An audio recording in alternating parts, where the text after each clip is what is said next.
नमस्कार, times of Swaraj में आप सबों का स्वागत है और मैं हूं संतोष सिंह। और आज हम टाइम्स ऑफ स्वराज में बात उस सुपर कॉक पुलिस अधिकारी की कर रहे हैं जो इत्तला किया है कि मैं बिहार आ रहा हूं। सुपर कॉक, जी हां, जिनके खौफ से बिहार के अपराधी थरथराते थे, जिनके खौफ से बिहार के नेताओं की कुर्सी हिलने लगती थी, जिनके खौफ से बिहार के अपराध जगत के बड़े से बड़े डॉन को पैंट में पेशाब हो जाया करता था। ये मैं नहीं कह रहा हूं, हमारे मीडिया के बंधु वर्ग कहते रहते हैं। बाप रे बाप, उस सुपर कॉक के लिए समझिए मीडिया वाले जितना दिल खोले होंगे, हमें नहीं लगता है कि आज तक किसी अधिकारियों के लिए इस तरीके का दिल खोला होगा हमारा मीडिया का बंधुगण। मीडिया का तो सुपर कॉक, पब्लिक का हो चाहे नहीं हो, मीडिया का तो सुपर कॉक था। जी हाँ, सही पकड़े हैं, हम बात शिवदीप लांडे की कर रहे हैं। उस शिवदीप लांडे की जो अपनी इस्तीफा स्वीकार करने के लिए राष्ट्रपति तक पैरवी पहुंचा दिया, क्योंकि बिहार सरकार उनका इस्तीफा स्वीकार करने के मूड में नहीं था। और कहा जा रहा है कि उनके इस्तीफे के पीछे बहुत बड़ा राजनीतिक कारण है। प्रशांत किशोर के साथ नई जुगलबंदी बनाने वो आ रहे हैं, इसी चर्चा जमकर है।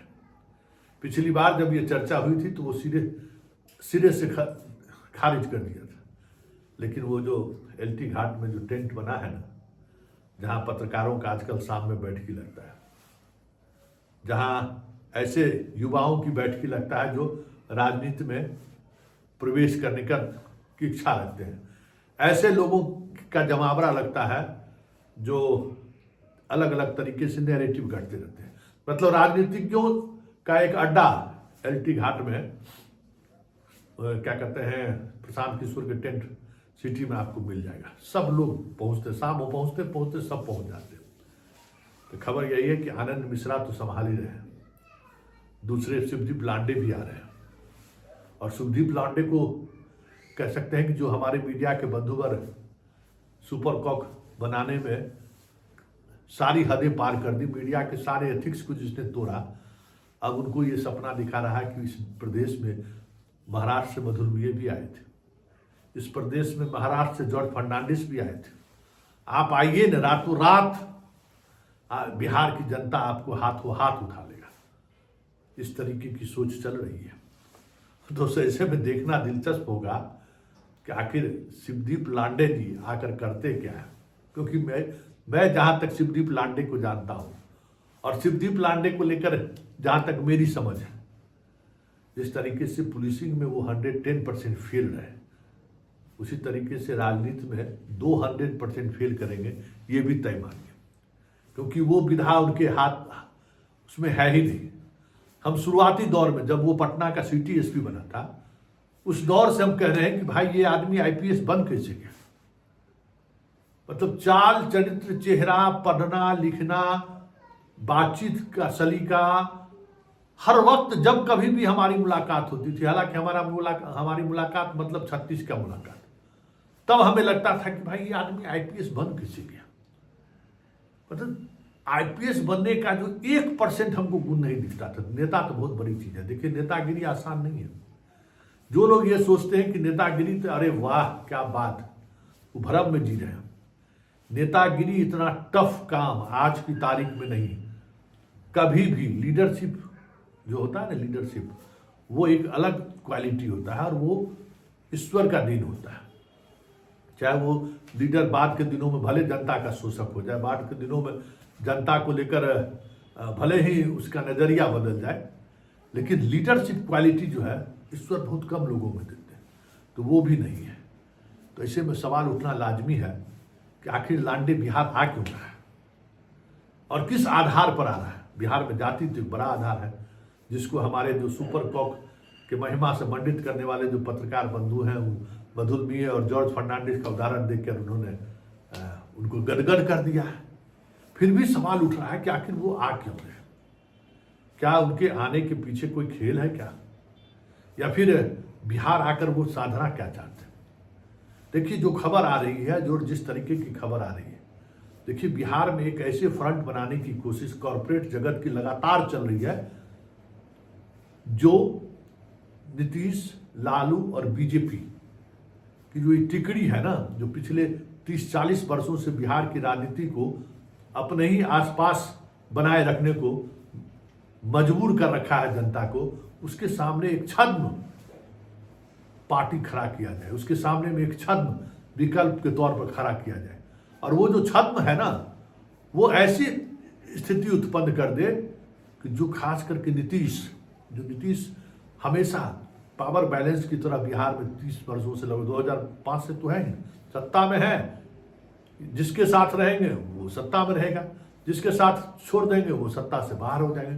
तो ये जो राजनीति एक जगह आकर बिहार की ठहर गई है, वो इस तरीके के तीसरे फ्रंट के माध्यम से कॉरपोरेट, आप समझ सकते हैं कि मेरा इशारा क्या है, कि यहाँ पे एक विकल्प खड़ा किया जाए, पब्लिक को लगे कि हाँ विकल्प है। जैसे प्रशांत किशोर जैसे लोग आए, आनंद मिश्रा IPS है वो भी आए, अब शिवदीप लांडे भी आ रहे हैं। इस तरीके की जितने लोग हैं बिहार को जानने वाले, बिहार में काम करने वाले, बिहार को समझने वाले लोग, ऐसे लोगों को बिहार भेजो और बिहार की जो ठहरी हुई राजनीति है उसको गतिमान करो, उसमें हलचल पैदा करो।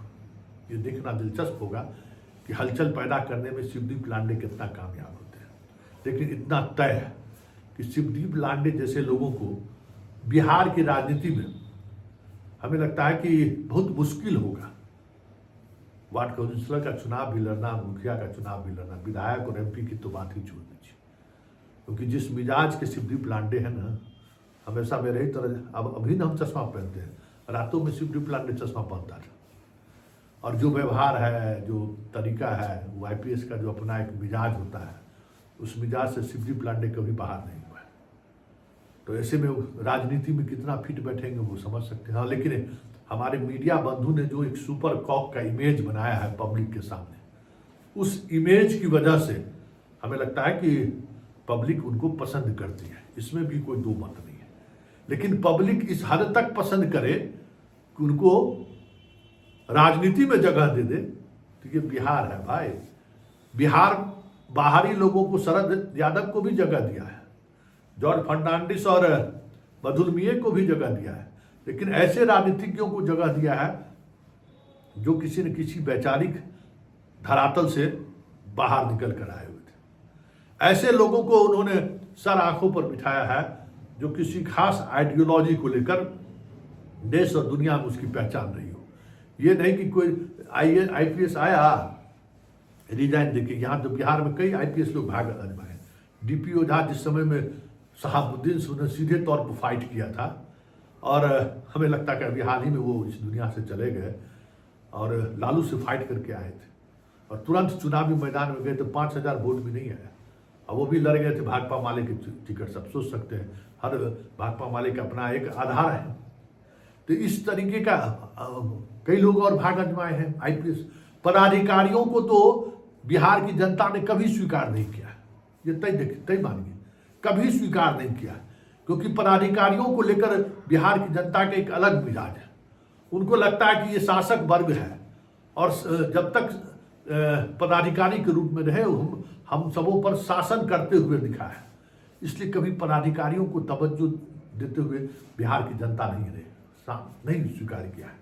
लेकिन हम भी लांडे के आने का इंतजार करें, हमें बेसब्री से इंतजार था इस दिन का। सच कहिए तो दिल एकदम बाग बाग हो गया कि चलो एक लेबिलिटी, बिहार के लिए बहुत बड़ा एसेट नहीं, लेबिलिटी था ये आदमी। वो कम से कम नौकरी से बाहर हुआ था, एक विभाग के लेबिलिटी थे। जब तक विभाग में रहता समझिए कुछ न कुछ कुर्फाती करता ही रहता। तो चलो उस विभाग से मुक्ति मिला। अब आप जहां आ रहे हैं वहां हम लोग तो हैं ही, अब हम लोग भी सवाल जवाब करेंगे, क्योंकि इनकी कारगुजारी बहुत कम लोगों को पता है। वैसे अभी कहने की जरूरत नहीं है, इंतजार कीजिए इनकी राजनीति में आने का।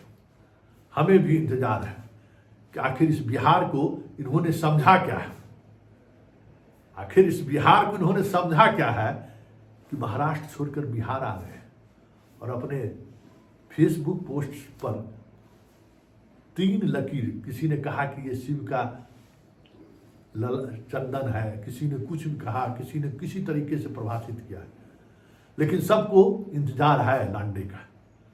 मुझे भी इंतजार है।